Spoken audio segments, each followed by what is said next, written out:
অন্তর্বর্তী সরকার ব্যর্থ, বছর পেরোলেও একটি সংস্কারও করতে পারেনি তারা। তবে ভালো নির্বাচন করাও একটি ভালো সংস্কার, কাজে সরকারকে সেদিকে এগোনোর তাগিদ দেন রাজনৈতিক দলের নেতারা।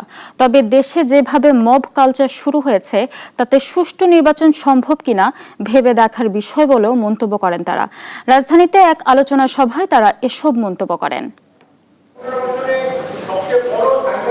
সাইবার সুরক্ষা 2025 নিয়ে নাগরিক ঐক্য ঢাকা রিপোর্টার্স ইউনিটিতে আয়োজন করে আলোচনা সভার। এতে বিএনপি সহ সমমনা দলগুলোর নেতারা অংশ নেন। বিএনপির জ্যেষ্ঠ নেতারা বলেন, সংস্কার নিয়ে আলোচনা চলছে, তবে এতে অনেক প্রয়োজনীয় গুরুত্বপূর্ণ বিষয় আলোচনার বাইরেই থাকছে। যে বাংলাদেশে এখন সবচেয়ে গুরুত্বপূর্ণ যে কর্মকাণ্ড চলছে সেটা হলো ঐক্যমত্য কমিশনের কাজ।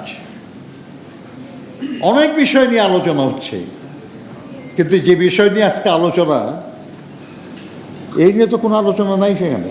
যে যাদের পরিবর্তন হওয়ার কথা তারাই তো নিরাপদে থাকতে পারবে না যদি আইন এরকমই থেকে যায়।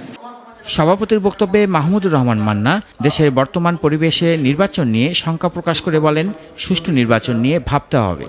যেহেতু তারা পারছে না, এক বছরে পারেনি, আবার কেউ যদি বড় দল বা মাঝারি দল একটা আপত্তি করলে সেটার মধ্যে যেতে পারবেন না, তাহলে সবচাইতে বড় সংস্কার হওয়ার বিষয় ছিল ভালো একটা নির্বাচন দিয়ে যান। ভালো নির্বাচন করতে পারাও একটা বড় সংস্কার। 3টা টার্ম দেশে নির্বাচনের নামে যা হয়েছে, মানুষের সামনে মুখ দেখানো যায় না, পৃথিবীর কাছে আমাদের সম্মান নষ্ট হয়েছে। ভালো নির্বাচন করতে পারলেও বাংলাদেশের সম্মান বাঁচত।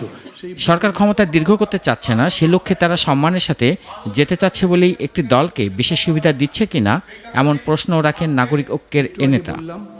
যেটা পাটগ্রামে হয়েছে, যেটা ব্রাহ্মণবাড়িয়াতে হয়েছে, যেটা বরিশালে হয়েছে, বিভিন্ন জায়গায় যেই ধরনের মবক্রেসি চলছে, এটা বন্ধ করতে না পারলে সুষ্ঠু নির্বাচন হবে কীরকম করে? আপনি যখন পারেননি তখন যারা এসব বোঝে তাদের সাথে কথাবার্তা বলেন, বুদ্ধি পরামর্শ নেন, সবার কথা মতো চলেন। আপনি ওই সংস্কারের ব্যাপারে ঐক্যবদ্ধ করবার জন্য জান দিয়ে দিচ্ছেন, নির্বাচনের তারিখ ঠিক করার ব্যাপারে কেন ঐক্যবদ্ধের চেষ্টা করলেন না? সাইবার সুরক্ষা আইন এই মুহূর্তে কোনো রাজনৈতিক দল চায় না বলেও মন্তব্য করেন আলোচকরা।